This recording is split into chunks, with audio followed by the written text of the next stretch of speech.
Welcome to Guide Guru. We hope this video helps. You start by creating space for divergent thinking. Clear a 15-30-minute block and reduce sensory input. Once done, sit comfortably and do 6 to 8 slow breaths to shift from analytic to creative mode. Make sure to have simple tools, paper, colored pens, charcoal, so you avoid technical hurdles. Then begin a 5-minute free draw. No rules, only motion.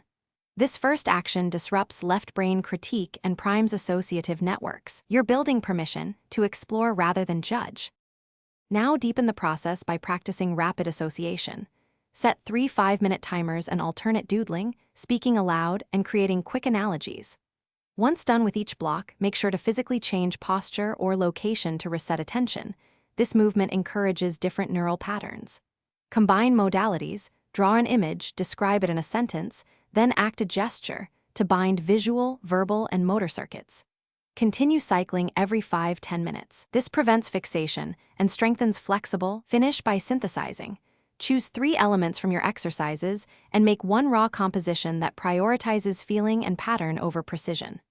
Once done, spend 3 minutes reflecting, note emotions, unexpected links, and one concrete next step. If you feel blocked, make sure to apply a playful constraint such as one-color work or a blind contour drawing. This paradoxically frees improvisation and reduces inner critique. That single troubleshooting move often unlocks momentum and returns you quickly to productive right brain flow. Thanks for watching. Consider subscribing if we helped you today.